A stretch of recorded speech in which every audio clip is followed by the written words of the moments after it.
کہ عرش کے سائے میں وہی شخص جگہ پائے گا جو شخص اپنی جوانی میں اللہ رب العالمین کی عبادت کی ہوگی۔ نبی کریم صلی اللہ علیہ وسلم کا فرمان ہے شاب نشأ فی عبادت اللہ، کہ وہی شخص کل قیامت کے دن اللہ رب العالمین کے عرش کے سائے میں جگہ پائے گا جو اللہ رب العالمین کی عبادت جوانی کے اندر کی ہوگی۔ میرے پیارے بھائی اور دوستو، آگے اللہ کے نبی صلی اللہ علیہ وسلم کا فرمان ہے ما تزال قدم عبد یوم القیامت حتی یسأل عن اربع، عن عمره فيما افناه، عن شبابه فيما ابلاه، عن ماله من اين اكتسبه ومن انفقه، عن علمه ماذا عمل فيه۔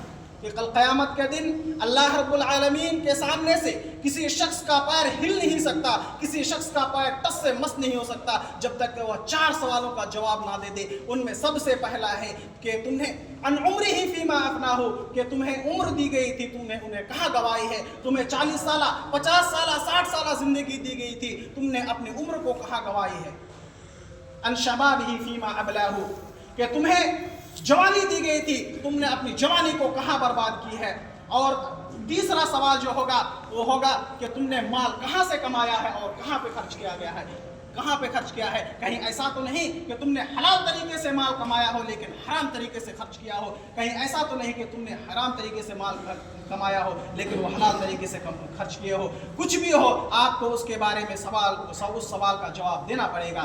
اور چوتھا سوال جو ہوگا وہ ہوگا کہ تم نے جو علم سیکھا تھا تم نے اس میں سے کتنا عمل کیا تھا۔ میرے پیارے بھائی اور دوستو، نوجوانوں، اس امت کی تمہاری بہتری اس امت کی بہتری ہے۔ یہ امت اس وقت تک خوشحال اور معزز اور کامیاب نہیں ہو سکتا جب تک کہ تم پہلے کے نوجوانوں کی طرف نہ ہو جاؤ۔ پہلے کے نوجوان جس طریقے سے تھے، وہ صحراؤں سے نکلتے تھے اور ایران اور رومان کی سلطنت کو تہس نہس کر دیا تھا، ایران اور رومان کے سلطنت کو بالکل تہو بالا کر دیا تھا، کسرا کو جھکا دیا تھا۔ آج ہمیں چاہیے کہ ہمیں اپنے اندر اسی طریقے سے جوش و جذبہ پیدا کرنی چاہیے۔ ہمارے اندر وہی جوش و جذبہ ہوگا تو ہم اللہ رب العالمین کی عبادت کر پائیں گے۔ آخر میں اللہ رب العالمین سے دعا کروں گا کہ بار الہ ہم تمام نوجوانوں کو تو اپنی عبادت کرنے کی توفیق دے۔ اے اللہ، ہم میں سے جو بیمار ہے اس کی بیماری کو دور کر دے۔ اے اللہ، ہم میں سے جو مقروض ہے اس کی قرض کی ادائیگی کی توفیق دے۔ اے اللہ، ہم میں سے جو اس دنیا کے سے رخصت ہو گئے، اے اللہ تو ان کی مغفرت فرما، ان کی قبر کو نور سے منور کر دے۔ اے اللہ، جب ہمارا خاتمہ ہو تو خاتمہ بالخیر ہو۔ آمین۔ وآخر دعوانا ان الحمد للہ رب العالمین۔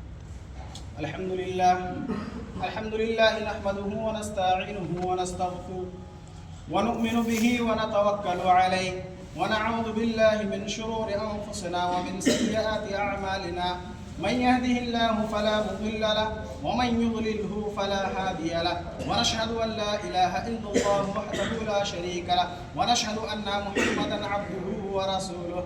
إن الله وملائكته يصلون على النبي يا أيها الذين آمنوا صلوا عليه وسلموا تسليما۔ اللهم صل على محمد وعلى آل محمد كما صليت على إبراهيم وعلى آل إبراهيم إنك حميد مجيد۔ اللهم بارك على محمد وعلى آل محمد كما باركت على إبراهيم وعلى آل إبراهيم إنك حميد مجيد۔ عباد الله رحمكم الله، إن الله يأمر بالعدل والإحسان وإيتاء ذي القربى وينهى عن الفحشاء والمنكر والبغي يعظكم لعلكم تذكرون، ولذكر الله تعالى أعلى وأولى وعز وأجل وأتم وأهم وأكبر۔